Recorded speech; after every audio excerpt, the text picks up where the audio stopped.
Georges Brassens, c'est 7 anecdotes secrètes que peu connaissent sur la vie du chanteur français. De sa carrière de petit cambrioleur à ses années anarchistes, en passant par son amour des ménages à Troyes, découvrez la vie cachée du guitariste moustachu le plus connu de France. 1. Georges aurait dû s'appeler Jules. Le seul enfant de Elvira, et Jean-Louis Brassens est né le 22 octobre 1921. Le père est un solide maçon, athée. La mère, une pieuse italienne, veuve de guerre, et déjà mère d'une petite Simone. Le prénom du futur bébé a été décidé. Il s'appellera Jules, comme son grand-père paternel. Mais quelques jours avant la naissance, le frère de Jean-Louis, prénommé Georges, tombe dans l'étang en plein hiver et meurt peu après d'une pleurésie. En hommage à son oncle décédé, le nouveau-né portera finalement son prénom, Georges. 2. Jeune délinquant, Georges Brassens terrorise 7 à 17 ans, avec ses copains Émile Miramont, Loulou Bestiou et Robert Bale. Brassens se lance dans une série de cambriolages.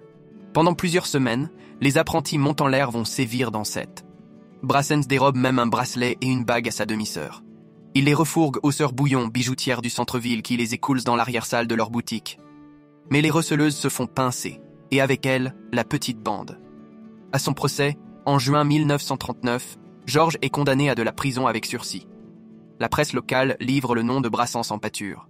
Après un été reclus, durant lequel il se fait pousser la moustache, autant par négligence que par ennui, Georges fuit sa mauvaise réputation pour gagner Paris en février 1940.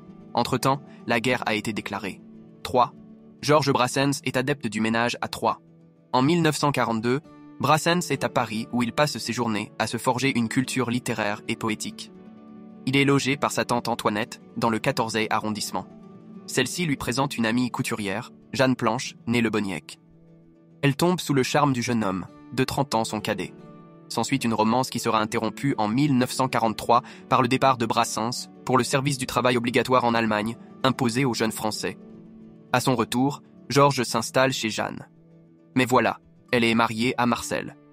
Qu'à cela ne tienne, ces trois-là vont bien s'entendre. Dans leur modeste logis, impasse Florimont, Jeanne va devenir sa muse, sous l'œil bienveillant de son mari Marcel.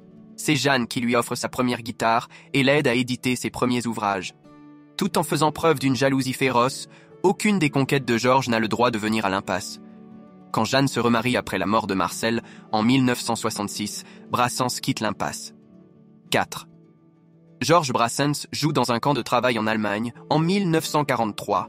Le 8 mars 1943, il est embarqué par la police et doit se soumettre au STO. Direction Basdorf, dans la banlieue de Berlin.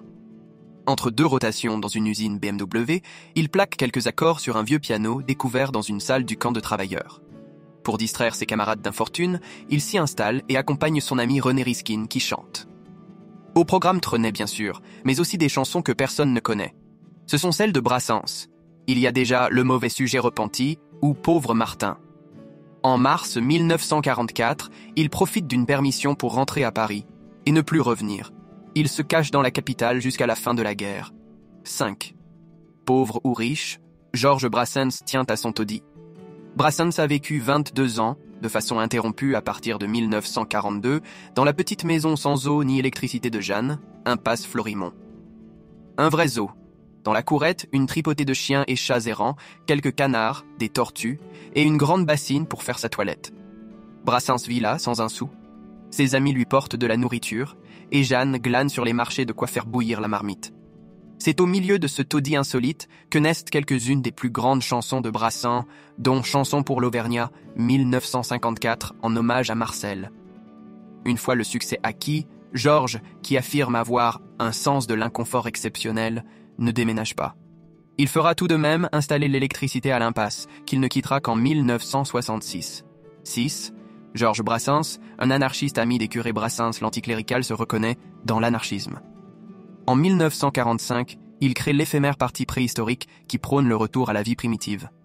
S'il signe des articles pour Le Monde libertaire en 1946 et 1947, il s'éloigne du militantisme mais dans ses textes, policiers et curés en prennent pour leur grade. Mais Brassens n'en conserve pas moins le goût de l'amitié. Ainsi, parmi ses proches, on compte l'abbé Robert Barret ou le père André Sève, qui publiera en 1975 un livre de leurs conversations. Dans la messe au pendu, issue de son dernier disque en 1976, Georges écrira Mais ces hommes d'église, hélas, ne sont pas tous des dégueulasses. 7. Georges Brassens vit séparé de la femme de sa vie. Un soir de 1946, au métro Plaisance, Brassens remarque une fille. Elle s'appelle Juha Aiman. C'est une comédienne estonienne, de 9 ans son aînée. Un jour, il ose l'aborder. On est allé jusqu'au boulevard Brune, il y avait une vieille gare, on ne pouvait plus se quitter, on a parlé, raconte-t-elle dans un entretien en 1993. Brassens en tombe fou amoureux. Mais pas question de s'installer avec elle. Il continue d'habiter chez Jeanne et voit Juha 3 fois par semaine à 15h. À partir de 14h, je suis heureux, j'ai rendez-vous avec elle, raconte-t-il en 1979 dans VSD. Celle qu'il surnomme Pupchen, petite poupée, en allemand, restera sa compagne jusqu'à sa mort. Elle lui inspire la non-demande en mariage, où il expose son refus du couple conventionnel. J'ai l'honneur de ne pas te demander ta main. Ne gravons pas nos noms au bas d'un parchemin.